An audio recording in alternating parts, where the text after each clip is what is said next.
लाहौर में chief selector Inzamam-ul हक press conference कर रहे हैं। नए आइडियाज़ के साथ, नई सारी सोच के साथ आना चाहिए। और क्योंकि पाकिस्तान की अभी जो क्रिकेट है कि अभी टेस्ट मैच का चैम्पियन वो आ रही है, वर्ल्ड कप है, टेस्ट मैचेस का कि चैम्पियंस ट्रॉफ़ी है, फिर T20 का वर्ल्ड कप है, फिर दूसरी चीज़ें हैं। तो मेरे ख़्याल में अगर मुझे साल 2 साल की अगर वो दे भी देते तो मेरे ख़्याल में जो नई सिलेक्शन कमेटी आनी थी उनके साथ इतना अच्छा नहीं होना था, क्योंकि फिर 23 में वर्ल्ड कप भी आ रहा है जो इंडिया में है। तो मेरे ख़्याल में जो भी लोग आएंगे उनको भी प्रॉपर टाइम मिलना चाहिए। और मेरे ख़्याल में जो मैं कंट्रीब्यूट कर सकता था मैंने 3 साल में अपने किया है। और मैं काफ़ी सारे लोगों का इसमें शुक्रगुज़ार हूँ जिन्होंने मेरा साथ दिया, मेरी हेल्प की। सबसे पहले मेरे सिलेक्टर्स हैं जिन्होंने मेरा साथ दिया 3 साल। उसके बाद बोर्ड का मैं शुक्रगुज़ार हूँ कि उन्होंने 3 साल जो भी मेरा टेन्योर था मुझे पूरा फ्री टाइम दिया, और जो मैंने डिसीजन लिए उन्होंने उसको बैक किया मेरे डिसीजंस को। फिर मैं अपने टीम मैनेजमेंट का, प्लेयर्स का, सारों का शुक्रगुज़ार हूँ कि मेरे उनसे बहुत अच्छे ताल्लुकात रहे। तो अब मैंने ये रियलाइज़ किया है इस टाइम आके कि मेरे ख़्याल में अब मुझे जो मैं अपनी तरफ से कर सकता था मैंने पूरी कोशिश की। तो मेरे ख़्याल में अब जो भी ये हो रही है कि मेरा 30 तारीख तक, इस महीने के एंड तक टाइम है, मैं अपना ये टाइम पूरा करूँगा। और उसके बाद मैं बोर्ड से भी मैंने दोनों से इजाज़त मांगी है कि जी मुझे अब फ्री किया जाए इस चीज़ से। और मैं इस चीज़ पे भी अल्लाह का शुक्रगुज़ार हूँ कि मैंने अपने 3 साल पूरे किए। ये भी काफ़ी अचीवमेंट है। Thank you. मैं ये इतनी चीज़ कहना चाह रहा था आप लोगों से। जी शुक्रिया जी। अनस। इंजमाम भाई, आपको ये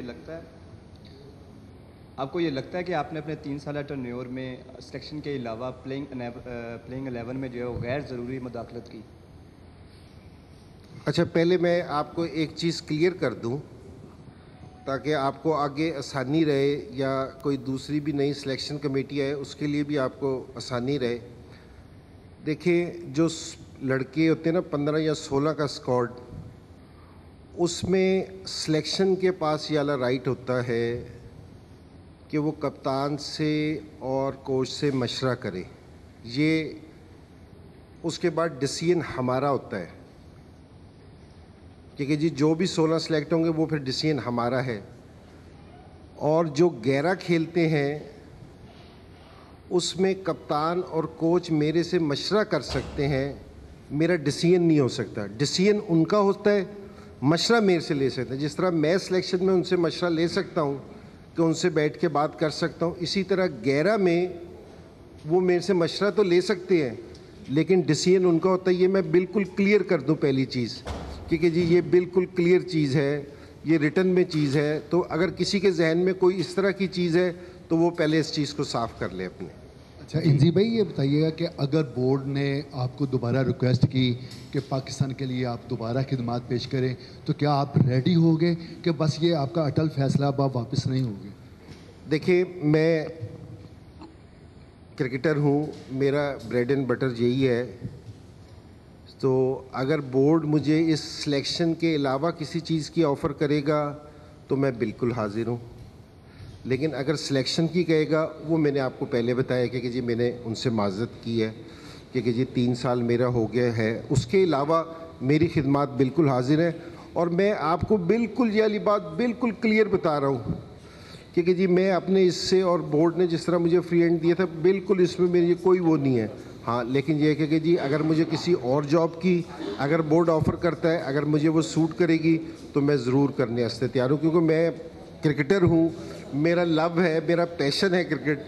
तो मैं इसके अलावा कहीं और मैं कोई वो नहीं करता। लेकिन इस सिलेक्शन से मैंने आपको अभी बताया है। याकूब साहब।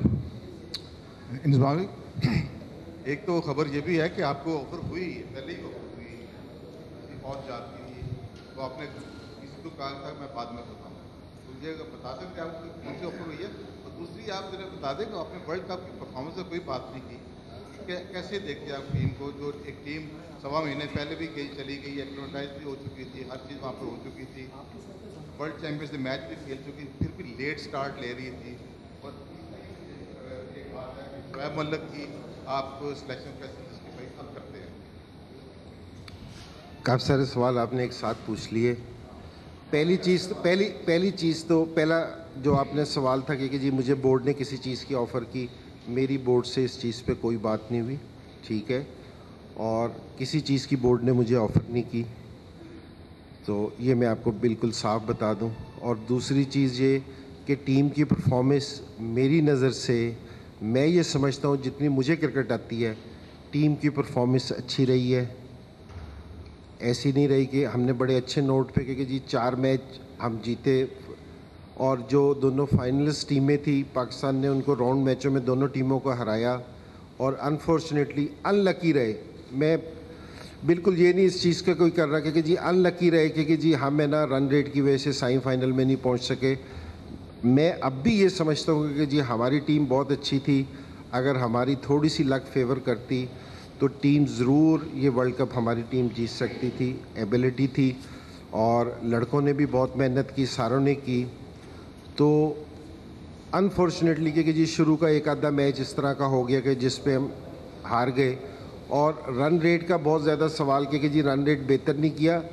अगर आपने फाइनल भी ये देखा होगा कि जी विलियमसन का ये उन्होंने कहा कि जी विकेटें बहुत मुश्किल है कि जी बाद में कवर करना बहुत मुश्किल हो गया था। अगर आप बाद के मैचेस देखें जिस तरह टूर्नामेंट गया हाई स्कोर होना बंद हो गए थे, विकेटें मुश्किल हो गई थी बहुत ज़्यादा, तो हमारे लिए मुश्किल था। लेकिन मैं ये कहूँगा कि जी अब भी हमारी टीम ने ना बहुत बेहतर परफॉर्मेंस दी है और आपको आखिरी 4 मैचों में टीम की एक शक्ल नज़र आई होगी।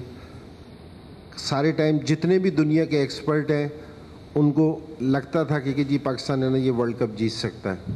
शोएब मलिक जी शोएब मलिक, देखिए शोएब मलिक हमारे साथ पिछले 3 साल से जो हमारा टेन्योर है कि जी हमारे साथ खेल रहा है।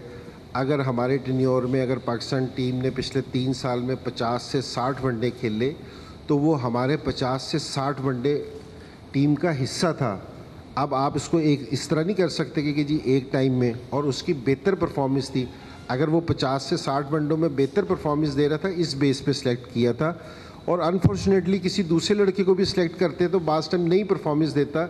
ये नहीं है कि उसकी सिलेक्शन सही नहीं है, मेरे ख्याल में बहुत अच्छा प्लेयर था। अनफॉर्चुनेटली पाकिस्तान के लिए इसमें तो कोई डाउट नहीं है ना कि जी जो प्लेयर 19 साल खेल रहा हो तो वो अच्छा ना हो, तो बास टाइम हो जाता है कि जी आप परफॉर्मेंस नहीं देते। उमर फारूक।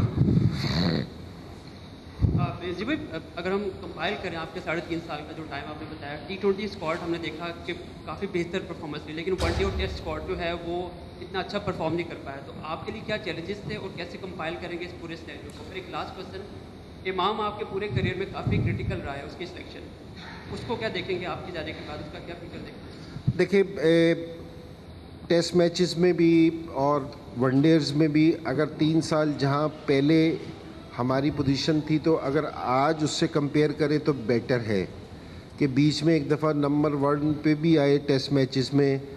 और अभी ये अगर वनडेज़ की बात की जाए तो अभी भी रन रेट पे सेमीफाइनल पे बाहर हुए और टीम का T20 में तो मेरे ख्याल में पिछले 2 साल से नंबर 1 है। तो और सारों से बड़ी चीज़ मैं इस चीज़ पे आपको ये बताऊं कि आप थोड़ा सा इस चीज़ को थोड़ा सा लोग रियलाइज़ करें कि जिस टाइम हमारे पास टीम आई थी ना तो काफ़ी सारे लोग जाने वाले थे, बहुत सारे यंगस्टर्स 2016 से लेके अब तक मेरे ख्याल में 15 से 20 यंगस्टर तीनों फॉर्मेट में हमारे खेल रहे हैं। और अब ये लगता है इंशाल्लाह अल्लाह के फजल से कि ये ऐसे यंगस्टर्स हैं जो 15 से 20 साल पाकिस्तान को 15-20 साल नहीं 10 से 15 साल ज़रूर सर्व करेंगे पाकिस्तान को, और जो इंशाल्लाह वर्ल्ड क्लास प्लेयर बनेंगे, पाकिस्तान के लिए बहुत सारी विक्ट्रीज़ लेके आएंगे।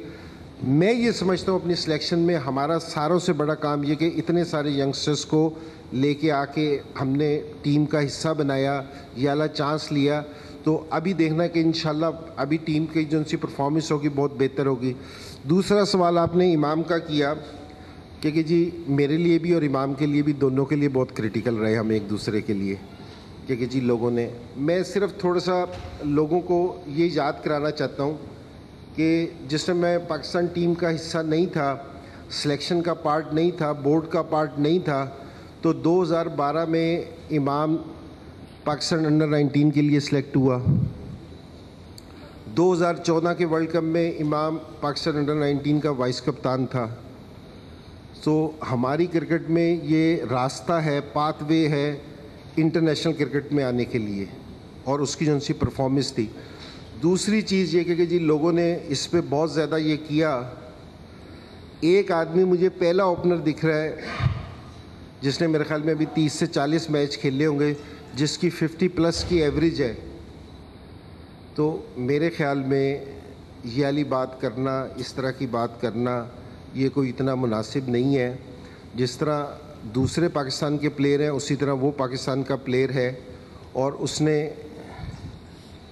बेहतरीन परफॉर्मेंस दी है, और मेरे ख्याल में उसको जिस तरह दूसरों को रिगार्ड्स मिला है उसको भी मिलना चाहिए। और जहाँ तक मेरी सिलेक्शन का ताल्लुक़ है, मैंने पहले भी एक दफ़ा इस चीज़ को क्लियर किया था कि जिस टाइम इमाम की बात हुई थी, जिस टाइम इसने फ़र्स्ट क्लास में 800 साढ़े 800 रन्स किए थे, तो मेरे पास सारों से पहले ग्रैंड फ्लावर आया था जिसने मुझे कहा था कि जी इमाम को टीम में होना चाहिए। उसके बाद मिकी आर्थर आया था। जिस टाइम सिलेक्शन में बैठे थे तो मैं बिल्कुल साइड पे हो गए थे इसकी सिलेक्शन पे, कि मैंने कहा कि जी ये डिसाइड करने दें। अगर बहुत सारे लोगों ने इस पे सवाल उठाए हैं, तो पिछले 40 मैच जो पाकिस्तान खेल रहा है इमाम उसका हिस्सा रहा है। तो जिस टाइम आप ये कहते हैं ना कि जी मेरी वजह से खेल रहा है, तो वहाँ कप्तान भी है, कोच भी है, आप सारों पे सवाल उठाते हैं कि जी एक आदमी ऐसा है कि जी वो एक मैच भी बाहर नहीं बैठ सकता, सारे मैचों में टीम का हिस्सा बनेगा, क्योंकि जी सारे खिलाएंगे कि जी सारा इस चीज़ में शामिल। तो आप लोग थोड़ा सा सोच के भी थोड़ा सा इस चीज़ को भी देखा करें, क्योंकि जी परफॉर्मेंस को देखा करें, पर्सनल ना जाया करें। ये मेरी रिक्वेस्ट है सारों से। हाफिज साहब। इंजमाम भाई, दो सवाल, एक तो इमाम से रिलेटेड ही है जी। हमने देखा जिस तरह इमाम आपका भतीजा है, इस तरह माजी में फैसल इकबाल गेंदा के भांजे, फिर उसके बाद अब्दुल कादिर के बेटे, तो क्या मैसेज देना चाहेंगे लोगों को कि अगर कोई बंदा, जब आप खुद क्रिकेट खेल रहे थे तो उस वक्त वो आपको आपकी परफॉर्मेंस आपने बेबस थे, तो वो आपका बदला, आपका गुस्सा आपके रीज़ों से उतारते हो। बहुत से क्रिकेटर पाकिस्तान क्रिकेट में इस तरह ज़ाया हो चुके हैं। एक तो ये, दूसरा आपको लगता है कि हमने ऑस्ट्रेलिया वाला मैच और ख़ासतौर पर न्यूजीलैंड और अफ़गानिस्तान वाला मैच जो हमने पूरी तरह कंट्रोल कर लिया था, 84 पे 5 आउट थे न्यूजीलैंड के, और उसके बाद हमने 237 रन बनवा दिए, इसी तरह अफ़गानिस्तान के साथ भी, तो किसका फेलियर है? वो कोचिंग स्टाफ का फेलियर लगता है, कप्तान का फेलियर लगता है कि हमारे बॉलर्स जो मेन बॉलर्स हैं उनके 20-20 ओवर, उस वक्त 20 ओवर यानी कि मिला के कुल बाकी थे, लेकिन हमने इतने रन करवा दिए, तो कौन समझते हैं आप किसका फेलियर है? वो देखें, फेलियर किसी का भी नहीं है। दूसरी टीम भी अच्छा खेल सकती है, दूसरी टीम भी परफॉर्मेंस दे सकती है। हाँ, ये ज़रूर कहना चाहिए कि एक अपॉर्चुनिटी थी जिसको अवेल करना चाहिए था, और टीम ने पूरी कोशिश की इस चीज़ को अवेल करने की। ऐसी नहीं बात कि जी रन रेट का आइडिया नहीं था, बिल्कुल टीम मैनेजमेंट को आइडिया था, कप्तान को आइडिया था, सारों ने कोशिश की। और अगर आपने टीवी पे देखा होगा कि जी लड़कों ने हमारे बहुत जान लगाई, बहुत एफर्ट की इस चीज़ की, तो कहीं ऐसी चीज़ नहीं है कि जी लड़कों ने इस चीज़ की एफर्ट नहीं लगाई। हाँ, बास टाइम अपॉर्चुनिटी कोई, जिस तरह मैं ये समझता हूँ कि वेस्ट इंडीज़ का जिस तरह मैच था, एक मैच इस तरह हो जाता है कि एकदम बुरी परफॉर्मेंस हो जाती है, लेकिन मैं ये समझता हूँ जो ऑस्ट्रेलिया का मैच था जहाँ हमारे 25-26 ओवरों में 140 थे और 2 आउट थे, तो 15 से 20 रन में हम 6 विकेटों पे चले गए। वो एक अपॉर्चुनिटी थी हमारे पास जो हम जिसको ग्रैब नहीं कर सके। अगर वो करते तो मेरे ख्याल में सिचुएशन बिल्कुल चेंज होती। तो वो एक इस तरह की चीज़ें इतने बड़े टूर्नामेंट में अगर मिस हो तो आपको प्रॉब्लम हो सकता है। एक फिर दूसरा जो अनलकी मैं कह रहा हूँ कि जी इस तरह की सूरत हाल थी। दूसरी चीज़ ये कि श्रीलंका से हम तो यही समझते हैं कि अगर श्रीलंका से मैच होता, अल्लाह बेहतर जानता है कि क्या होता, लेकिन ज़्यादा चांसेस यही हैं कि जी हम उसको जीत सकते थे। तो वो भी अगर 2 पॉइंट मिलते तो हमारा है ना बहुत बेहतर हो सकता था। तो कुछ इस तरह की चीज़ें हुई, लेकिन मैं ये कहूँगा कि जी हमारी टीम ने, कोचिंग स्टाफ ने, सारों ने 100% देने की कोशिश की है। किसी से कोई ऐसा नहीं है कि जी सारे पाकिस्तान को अफसोस है कि जी पाकिस्तान सेमीफाइनल में नहीं पहुंच सका, तो मैं कहूँगा कोचिंग स्टाफ को और प्लेयर्स को इन सारों से ज़्यादा अफसोस है। अकील अकील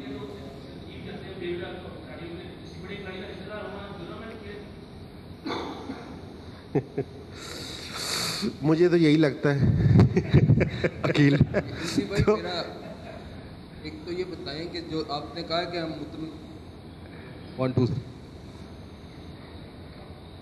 जी भाई, एक तो ये कि आप कह रहे हैं कि मुतमीन है आप परफॉर्मेंस से। आप क्या समझते हैं कि सीनियर जिस तरह शुएब मलिक, हफीज़ को आपने मौका दिया, लेकिन उस वो परफॉर्मेंस नहीं दिखा सके जिसकी उनसे एक्सपेक्टेशन थी? एक तो ये। दूसरा आप ये बताएं, आप उधर ही थे, हमसे भी आपसे मुलाकात भी रही वहाँ पर, तो आप ये बताएं कि ये जो इस तरह का सिनेरियो बन गया हुआ था कि पाकिस्तान को रन रेट बढ़ाने के लिए, जिस तरह भी आपने स्टाफ की तारीफ़ की है, इतने हाईली पेड तमाम स्टाफ था, किसी ने ये ज़हन में नहीं रखा कि हमने सेमीफाइनल के लिए जाना है। अफ़गानिस्तान जैसी माठी टीम के ख़िलाफ़ भी आखिरी ओवर में, न्यूजीलैंड चले अच्छी उसने फ़ाइनल तक पहुंची है, बाकी दूसरी टीमों के ख़िलाफ़ भी हमने बड़े आखिरी ओवर्स में जाकर, क्या किसी के ज़हन में नहीं था?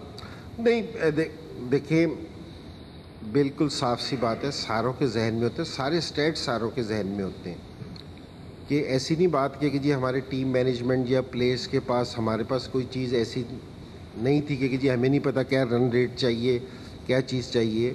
तो सारी कोशिश थी, असल में डिपेंड करता है। देखें आप जिस तरह वर्ल्ड कप आगे गया, आप रियलाइज़ करें कि जी जिस तरह सेमीफाइनल है 224 रन्स पे ख़त्म हो गया, फाइनल 240 रन्स पे टाई हुआ, कि अब विकेटों की जो सूरत जिस तरह वर्ल्ड कप आगे जाता गया, विकेटों की सूरत मुश्किल थी।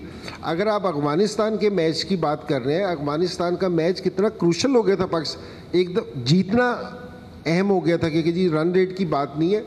तो सारी चीज़ें जहन में, अगर जिस टाइम आप है ना ड्राइविंग सीट पे आ जाते हैं बास टाइम कि जी आपकी 100-150 रन की पार्टनरशिप हो जाती, तो हो सकता है कि जी आप है ना इस चीज़ को जहन में लेके आते। लेकिन एक टाइम ऐसी सूरत हाल नहीं बनी कि जी यार पाकिस्तान टीम है ना कि जी स्टेट अवे मैच जीत रही हो, तो ये ज़रा मुश्किल चीज़ है कि जी सारों के जहन में थी ये वाली चीज़। लेकिन इतना ये हमारे कोचिंग स्टाफ के भी जहन में थी, कप्तान के भी जहन में थी, सारों के थी, सब के जहन में थी ये वाली चीज़, और इसकी कोशिश भी की गई है, लेकिन उसमें कामयाब नहीं हो सके। देखिए अब तो हफीज़ और मलिक की आपने बात की है, दोनों हमारे सीनियर प्लेयर रहे, तो अब उनके आगे के मुस्तकबिल की बात कर रहे हैं, वो तो सिलेक्शन कमेटी बात करेगी, अब मैं तो नहीं करूँगा। लेकिन ये कि जी सारा जो डिसीजन है ये सारे समझदार प्लेयर हैं, इनके अपने पास है, और मैं किसी भी प्लेयर के मुतालिक ये नहीं कह सकता कि जी इसको होना चाहिए या नहीं होना चाहिए या इसको रिटायर होना चाहिए, ये उनका अपना डिसीजन है। लेकिन इन दोनों प्लेयर्स ने पिछले 2 से 3 साल पाकिस्तान के लिए बड़ी ज़बरदस्त परफॉर्मेंसेस दी हैं। कादिर ख्वाजा, अली हाशमी और यूसुफ अंजुम। जी इंजी भाई, मेरा आपसे सवाल है कि आज आप अपने पीसीबी के चीफ सेलेक्टर इंजमामुल हक ने मुस्ताफ़ी होने का ऐलान किया है, प्रेस कॉन्फ्रेंस जारी है।